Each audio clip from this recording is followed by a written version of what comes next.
What to do with your money to make more? We're going to answer that question in this video.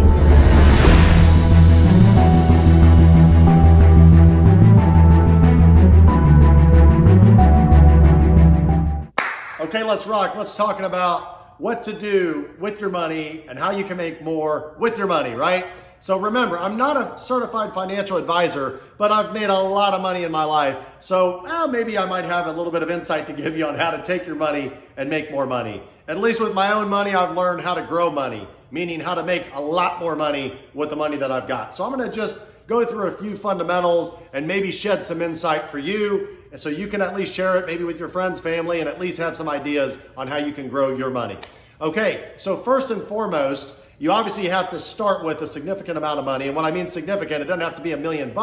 It just has to be something that's worthy of investing, right? So you don't start with $5 and say, hey, I got $5 and I want to make more. Well, that's not really a lot, because you could go and get an average job in a, at minimum wage and, make yourself $8, $10, $12, $15 an hour. So $5 doesn't really do much, right? I'm just trying to make that as an example. So you want to save something, to where you get to a point where if you invest it and you make a good return, you're actually making something that you feel, something significant. That's what I mean by that. Like if somebody told you, hey, I invested $100 for you and you made 50 cents. How excited would you be? You'd be like, who cares? Okay, it's 50 cents. But what if I said, hey, I took $100 of yours and I made $100? You'd be like, whoa, that was awesome. I didn't do anything. I made $100 off of 100. Not a bad investment, right? So start with something and find something that's going to give you an interest rate or some kind of a return, so that when you make that money, you'll feel it and feel good. So a lot of times people come to me and they'll say, hey, I've got an extra $1,000 or $5,000 or $10,000. Maybe they have a lot more than that. Any ideas on how I can make more? And I'll say, well, I've been trying to do this. I mean, you don't have to take my advice. I always tell people, consult your financial advisor. They're the ones that are doing this for a living, so they understand the ins and outs usually, depending on how good your financial advisor is, of how to invest money and make money. That's their job. That's all they do every day that they wake up, right? But the goal here, what we're starting with is, hey, you've got this pile of money and you want to invest it. And, there's one of the sweetest ways to make money is to make money not doing anything, right? Which is how you make it off investing, right? You buy something, you forget about it for a while, you wake up one day, you check on it, and it's worth 5 times what you paid for it. And you're like, whoa, or whatever, it could be double. It could just a lot more money than you paid for it. And you're like, wow, I didn't do anything. I was busy doing, going to work or busy running my business, and this thing that I invested in 5 years ago is worth this much more money. It's exciting, right? It's the same feeling people get when they're like investing in the stock market. I remembered I haven't invested a lot into different stocks. The only stock I've owned in a long time was Facebook. And I bought that stock early. And I bought it with the idea, the fundamental concept of, hey, you got this social media platform that's going to connect millions of people together. And there's at the time, it was 7 billion people on planet Earth.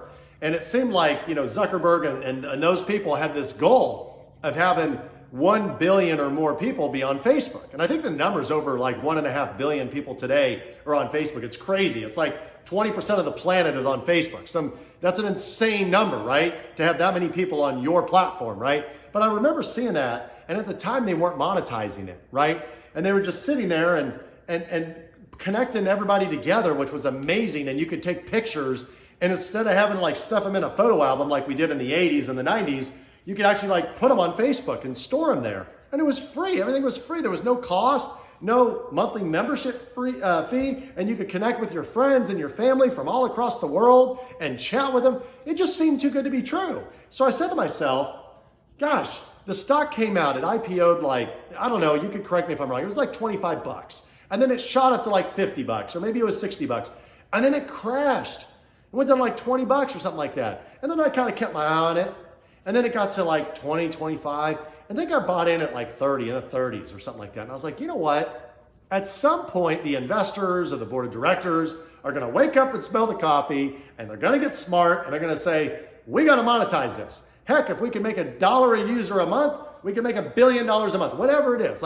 We got to start allowing businesses to interact, to advertise, and all this stuff. And I was like, the second they do that, this stock is going to go through the roof. It has to, because stock prices, well, they're obviously, affected by supply and demand and things like that. But one of the biggest things that makes a stock move are earnings. How much money the company is actually making. So if the company starts making a lot more money than it did previously, people get excited and they start dumping money into that stock and it pumps the price up, right? And then if that company continues to do that and continues to hold, then that company is going to continue to increase in value over time because now it's proven itself, right? So when I saw Facebook, I saw a huge opportunity where you had all these users and no monetization. And so I had such upside, and it had already gone up and crashed. So like I talk about buying crashed markets and things like that, I had this opportunity to buy it in a crashed market, so to speak, right? 30 bucks, 33 bucks, whatever I paid, I don't remember. But anyway, the rest is history. It got to $50, it went to 60, it went to 70, 80. And then, I think Facebook hit over $200 at one point, right? So it's a great investment. I sold it way before the high, but I made a lot of money doing that, right? So learning how to find things that are undervalued and putting your money into those things, I like to take anything I'm interested in investing money into, and I like to dive deep and dissect it like a dozen ways. I like to think of all the possibilities, right? I start writing stuff on paper. I'm driving in the car and I'm thinking, then I put a note and I'm like, well, what if this happens? Then what? What if this happens? Oh my gosh, if they do this, look at this upside. Oh my gosh, if this happens, they're going to go bankrupt, right? And I think of all that. And after I really put some time into it, then it kind of spits out an answer for me. And I'm like, wow, that's a strong buy. You've heard that term in the stock market where they're like strong buy or a hold stock or a sell or a strong sell. You hear that when they rate stocks. Well, I kind of do that myself with any investment. And so right now, I was looking at silver over the last couple months, and silver had dropped in $11 an ounce range, like 11.50 or something like that. And I'm sitting there and I'm like, holy cow.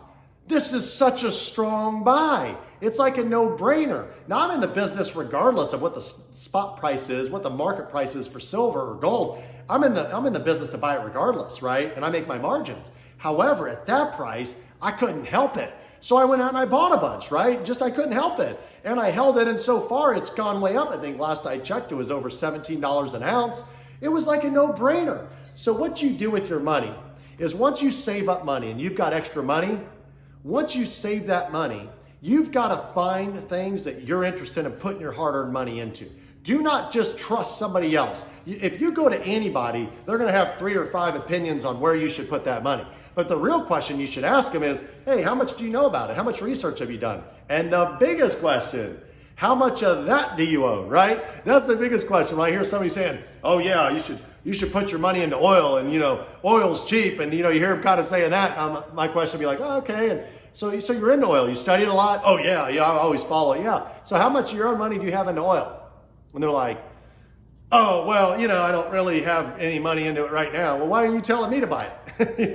Why would you tell me to buy it if you don't have any of your hard-earned money? I mean, I'm not much of a believer. Now, if you had told me you put $1 million into it, or, $10,000 into it, wow, you got more of my interest. But you're kind of being a hypocrite here, kind of, saying one thing and doing another, because if you truly believed in it, you'd put your money where your mouth is, right? I'm a firm believer in that. So if somebody's pitching you advice, especially financial advice, make sure that they've got their hard-earned money in the thing too. And then, as always, with anything you're going to invest your hard-earned money into, make dang sure that you've done your due diligence, you've done your research, you've done what I do, dissect it a dozen times, right? Just look at every possibility. Don't be too conservative, but don't be too aggressive. Because if you're too aggressive, you're going to get run over and lose everything. If you're too conservative, you're going to be too scared to invest in anything, or you're going to be one of those people that misses the boat. And I know tons of people in my life that are like that. They just kind of sit back and they just know something's good, and they talk about it, and it goes up a little bit, and they talk about it some more, and they're like, yeah, that's a good place. They're so scared to invest. They just leave the money in the bank and they just watch it go to the moon. And then they start talking, yeah, I knew that was a good investment. I knew I should have bought it. It's always coulda, woulda, shoulda, right? So remember this from me. No risk, no reward. If you're not willing to put some skin in the game, if you're not willing to take a chance and fail, you're not going to ever make it. You're never going to make anything big, right? You got to be able to risk in order to get. That's how it works. So don't be super fearful just because you bought something, especially because if you take my advice, you do your own research. So even though you might have a financial advisor giving you advice, do your own research. You might find out that you don't feel comfortable doing what they're recommending. It's your money. You don't have to give it to them. Okay, so what you do with your money? What do you do with your money to make more? You find good investments by doing your homework, doing your research, investing into those things, and then being patient. Wait long term. At some point, if it's a real solid, sound investment, you're going to have an opportunity to make money. And then you sell it, you take your profits, and you move on and you find something else. There's going to be endless ways to make money in the coming weeks, the coming months, the coming years. Know that, the coming decades. Tons of new opportunities to make money. And don't feel just because you missed out on one thing that you're going to miss out on everything. It's not how it works. Opportunities are going to keep presenting themselves. New millionaires are formed every single day in this world. Remember that. Okay, everybody, I hope you found this video helpful. If you did, please share it with your friends and family. Let's spread the word. Let's show them how maybe they can take their money and make more. If you really like the video, please click the like button and don't forget to subscribe.